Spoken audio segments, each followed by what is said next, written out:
Welcome to SUPRS Live. This is the Supermodified Ultimate Pavement Racing Series on the SUPRS Broadcasting Network, and tonight we have got a big one. It's the SUPRS 12th Annual All-Star Classic 200 at Star Speedway. Welcome to the broadcast, everybody. I'm your host, Bob Gagwer, and we're going to be joined by a special guest here tonight.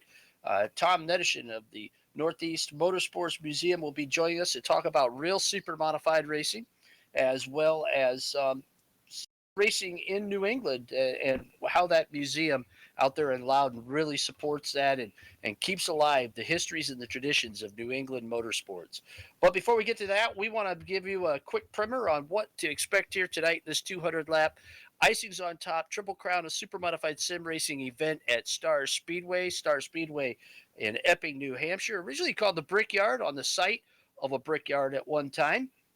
And I know we all know that the Indianapolis Motor Speedway is the Brickyard, but Star held that title for a little while as well. Tom will talk about that just a little bit. But tonight, quarter mile, wide track, and it is a 200 lap race to the finish, modeled after the Real Star Classic, which Tom will be talking about as well.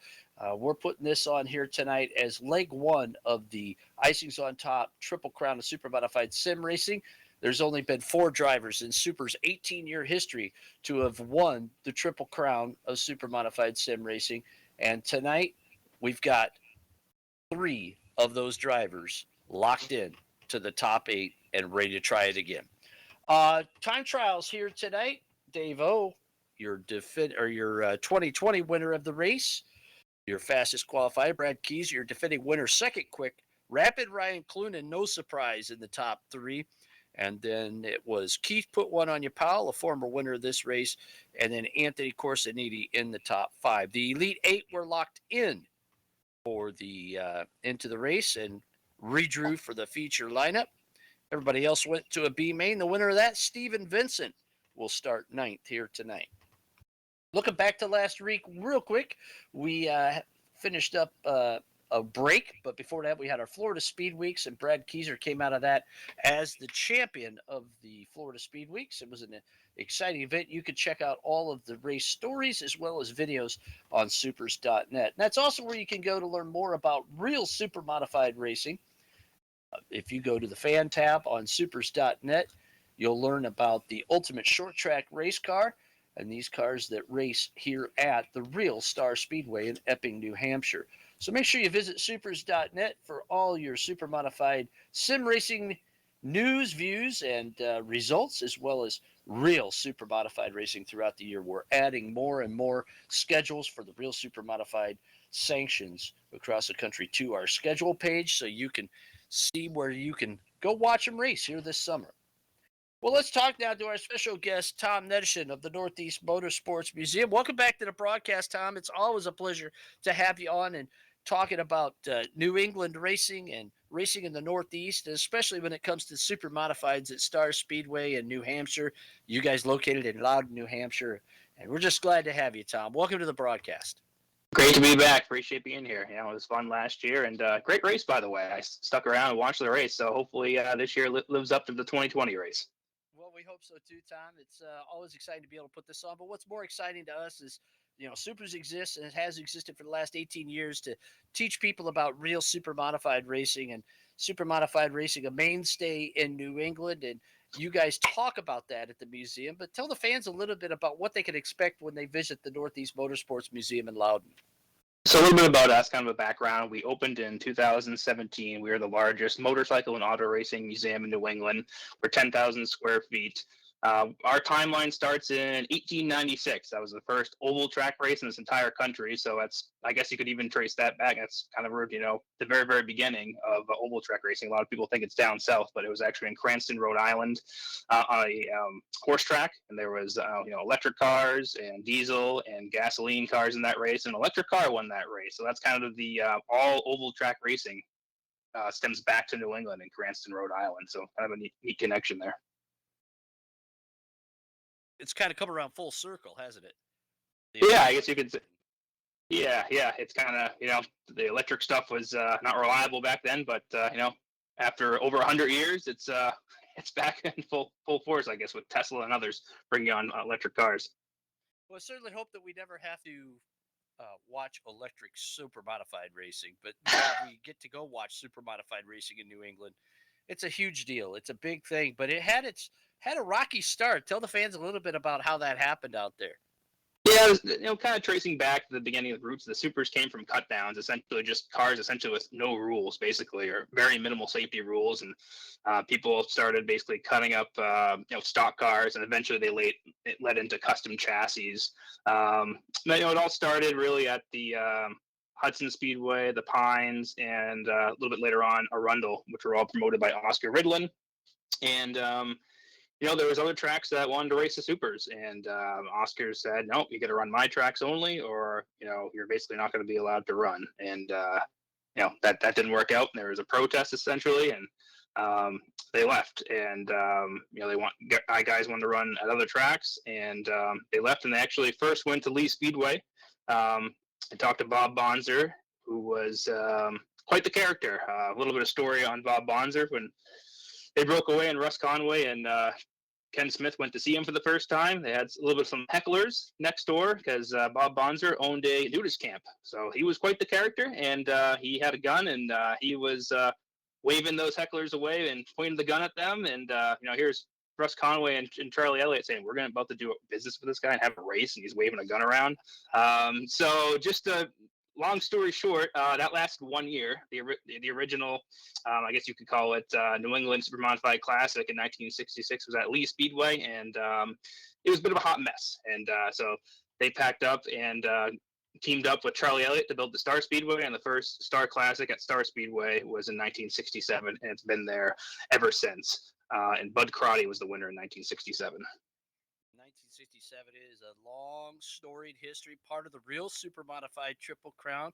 And the fans can learn about that in that beautiful museum that you have and that wonderful library where they can go and learn and just sit down. It takes more than a day to see everything out there. I know one of our members, Dave O, came up from Connecticut and visited, and several of our other members have been out there and just love especially the super modified parts of it. But there's so much great stuff. And it's been such a great history for you guys, and you've been able to do some cool things. And I think one of the coolest things is the bricks that you can buy and have them engraved. And as a matter of fact, 1987 Star Classic winner Gene Lee Gibson just purchased one of those in memory of his famous father, Todd Gibson.